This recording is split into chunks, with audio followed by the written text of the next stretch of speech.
Hola, buenas tardes. Nosotros somos el equipo 4 y vamos a hablar de los pares craneales del 7 al 12. Mi equipo está integrado por Hernández Chávez Mónica, Leona Vila Leslie, Celestino Valeria, Guzmán Isabela, Áñez Alrededor Sofía, Rosina Ramírez, García Ramírez Yoca, Vargas Hernández Valeria, López Arenas Ivana Sofía, Samantha César Tarea. Gracias. Bueno, voy a explicar cómo es que realizamos la maqueta. Pues primeramente los materiales fueron para la estructura unicel, igual para la base, y después forramos con foamy moldeable. Utilizamos pues lo que son palillos, pinceles, pinturas acrílicas, silicón y foamy para los letreros. Nervio facial, par 7. El nervio facial es un nervio mixto, o sea que es sensitivo, motor y parasimpático, y se va a encontrar en la parte de aquí de color rosa. Bueno, este se va a originar a partir de 3 núcleos, uno que es sensitivo, que es el ganglio geniculado, y 2 motores, que es el núcleo salival superior y el núcleo motor del séptimo. Este va a tener una trayectoria que inicia en el ángulo pontocerebeloso, que es su origen aparente, ya que el real es a partir de los núcleos. El conducto auditivo interno va a continuar a partir de este y posteriormente va a ingresar al conducto del facial o de falopio. Va a tener porciones que es la porción intracraneal, la meatal, la laberíntica, la timpánica, la mastoidea y la parótida. Y por último va a tener ramas terminales que van a inervar la porción que ya el propio nombre lo está diciendo, que es la rama terminal temporal, cigomática, bucal, mandibular y cervical. Ok, ahora voy a decir las funciones que tiene este nervio. Pues este nervio principalmente nos ayuda a lo que es la expresión facial, como sonreír, fruncir el ceño, cerrar los ojos, inflar las mejillas y fruncir los labios. También, como ya mencioné, pues va a tener funciones sensitivas, motoras y parasimpáticas. Su inervación, pues va a tener 2 inervaciones. Va a tener lo que es el sensitivo somático, que es el general, y la que es el sensitivo especial, que es la del gusto. Ok, en exploraciones, pues para poder explorar lo que es este nervio, se pueden hacer las observaciones en reposo, también se pueden hacer lo que son las exploraciones motoras, o sea, los músculos de la expresión facial, también la exploración sensitiva, el reflejo corneal y por último la función parasimpática, que esta no se evalúa siempre. También voy a mencionar sobre las correlaciones clínicas, que son las parálisis de Bell, las lesiones centrales, la lesión del nervio facial y el traumatismo craneal. Por último, también vamos a tener lo que son los tumores, parálisis facial y lo que es el síndrome de Ramsay. Gracias. Ahora les estaremos hablando sobre el par número 8, que es el vestíbulo coclear. Es este que está aquí, encargado de la audición y el equilibrio. Este va a tener 2 orígenes. Su porción superior en nervios auricular y ampulares, y su porción inferior, que son nervios ocular y ampular posterior. El trayecto va a recorrer desde el oído interno por el conducto auditivo interno hasta el tronco encefálico. Se va a dividir en 2 raíces, vestibular y coclear. Sus terminaciones van a ser en 2 núcleos, que va a ser la raíz vestibular y la raíz coclear. Relaciones anatómicas: está relacionado con el nervio facial y el nervio intermedio y la arteria lambertínica.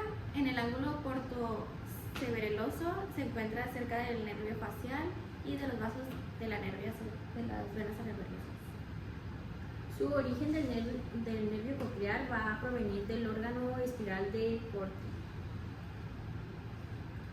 Se explora basándose en pruebas cocleares y pruebas vestibulares. Está la prueba de Green y la prueba de Weber, y están las pruebas de Bromberg.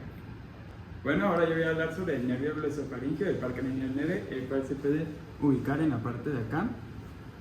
Bueno, ahora voy a hablar sobre el origen de este par craneal. Este par craneal va a estar ubicado por 4 núcleos, el cual va a ser el tracto solitario, el salival inferior, el ambiguo y el núcleo espinal, que se van a encontrar en la parte lateral del encéfalo. Bueno, ahora en la trayectoria vamos a hablar sobre sus fibras motoras y sensitivas, las cuales van a salir por el agujero yugular y van a estar relacionados por el nervio vago y espinal. Después Después de este van a salir ramificaciones las cuales van a inervar a diferentes músculos que voy a hablar más adelante. Bueno, ahora sí, para hablar sobre las funciones, como es un nervio mixto, va a tener las sensitivas y las motoras. Las motoras van a inervar al estilo faríngeo, el cual va a ayudar al movimiento de la faringe para la deglución, y las sensitivas van a ser para darle gusto en el tercio posterior de la lengua, al igual que tener la sensibilidad de este. Bueno, ahora en inervación, el motor estilofaringeo, como dice su nombre, va a estar inervando el nervio faríngeo y a las amígdalas, que va a dar la sensación, mientras que en la visceral va a inervar al seno carotidio y al cuerpo carotidio. Para explorar este nervio puede usar el reflejo nauseoso y también puede ser la prueba del gusto, la evaluación en la deglución y la voz. Y en casos clínicos se puede ubicar la neurología del glosofaringeo, el cual va a tener un dolor en la garganta y el oído, también el daño quirúrgico tumoral, el síndrome de Wernicke y las malformaciones congénitas. Bueno, nosotros vamos a hablar del nervio vago, par 10, que es el que se encuentra aquí.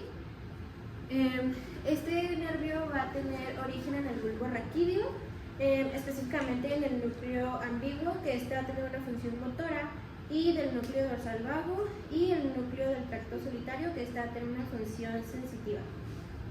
El nervio neurogástrico o vago va a dar origen a ramas cervicales, torácicas y abdominales. Su trayectoria va a ir desde el cráneo hasta el abdomen, o sea, va a pasar por el cuello y el tórax. Por el cuello va a salir por el foramen yugular y descender en la vaina carotidia entre lo que es la arteria carotidia interna y la vena yugular interna. Sus ramas van a ser el nervio auricular, los ramos faringeos y nervio laringeo superior. La trayectoria por el tórax va a pasar posteriormente a la raíz del pulmón, formando parte del plexo cardíaco y pulmonar. Este va a participar en la inervación parasimpática del corazón, bronquios y pulmones. La trayectoria por el abdomen va a atravesar el hiato esofágico del diafragma junto con el esófago y va a formar los troncos vagales anterior y posterior. Este va a emitir ramas hacia el estómago, hígado, riñones, intestino delgado y el colon transverso. Ok, sus funciones tenemos que es sensitivo somático, que ese es el general, donde se va a inervar la parte inferior de la faringe y la laringe. Este también participa como rama aferente del reflejo de la tos. Después tenemos que el sensitivo visceral es la que da sensibilidad de órganos torácicos y abdominales. Después tenemos el sensitivo somático y especial, que es el del gusto, donde para la raíz de la lengua y las papilas gustativas. También las ramas del nervio laringio interno y inervan a la zona gustativa. El motor somático, que ese es el braquial, inerva los músculos del paladar blando, faringe y músculos intrisépticos de la laringe, que es la fonación, y el músculo palatogloso. Después tenemos los propioceptivos, que este va a ayudar a proporcionar información propioceptiva de músculos anteriores. Y por último tenemos el motor visceral, que es parasimpático, donde ayuda a las vísceras torácicas y abdominales. Después en sus inervaciones tenemos la inervación sensitiva, donde va a inervar al oído externo y al conducto auditivo externo, a la faringe y laringe, la parte de la dura madre, en la fosa posterior, las vísceras torácicas y abdominales hasta el ángulo esplénico. Tenemos la inervación motora y la inervación parasimpática visceral. Ok, y en la exploración tenemos la observación de la voz, el reflejo nauseoso, la observación del paladar blando y la deglución. Ok, nosotros vamos a hablar sobre el 11º nervio. Este es conocido como el espinal o accesorio. Este se encuentra en esta parte. Este es un nervio motor y se encarga de la inervación del músculo esternocleidomastoideo y del trapecio. Ok, en origen tenemos dos orígenes. Tenemos el origen medular, que está situado en la parte lateral del asta anterior y se extiende hasta la altura del bulbo raquídeo hasta el quinto mielómero cervical. Y tenemos la vulvar, que esta se origina en el bulbo raquídeo, en la porción más inferior del núcleo ambiguo. Bueno, yo les voy a hablar de su trayectoria. Tenemos que este nervio sale del cráneo por el foramen yugular. Inmediatamente por debajo de este se divide en dos ramos, que es el interno y el externo. Tenemos porciones. Tenemos la porción espinal, que se origina desde la médula espinal, específicamente desde los segmentos cervicales superiores. Se une a la raíz vulvar y emerge el cráneo a través del agujero yugular. Y este inerva los músculos esternocleidomastoideo y trapecio, que controlan los movimientos de la cabeza y los hombros. También tenemos la porción vulvar. Esta se origina en el bulbo raquídeo, que es un área del cráneo. También se une a la raíz espinal y sale del cráneo por el agujero yugular. La exploración del 11º nervio, se le pide al paciente que mueva la cabeza con fuerza para ver la fuerza que tiene el esternocleidomastoideo, y al igual que se le pide que coja los hombros para ver si tiene movilidad en el trapecio. Tenemos varias importantes, que es la lesión del músculo trapecio, que hace que no puedas coger los hombros, la lesión del músculo esternocleidomastoideo, que hace que no puedas mover el cuello, y la parálisis pseudovulvar. Y ya, es todo por eso. Ok, ahora vamos a hablar sobre el último par craneal, que es el nervio hipogloso. Este se encuentra en esta parte, y este se encarga en los músculos de la lengua para ayudar en el habla, en la deglución y en la masticación. Ok, yo les voy a hablar sobre el origen real, y es en el tronco encefálico bulbo raquídeo. Se origina específicamente en un nucleolo del hipogloso. El origen aparente es en el surco preolivar, donde varios filetes entre 10 a 15 se unirán formando el propio tronco del nervio hipogloso. Okay. En su trayectoria, este se dirige hacia abajo y hacia adelante, emerge por encima del foramen magno, rodeado por la piel madre. Por su parte posterior tiene la arteria vertebral, por la anterior tiene la raíz del nervio accesorio y pasa por el conducto del hipogloso. Y la exploración se realiza con una inspección en reposo, una protusión de la lengua, movimientos laterales y presión contra la mejilla. Y es todo por nuestra parte. Gracias.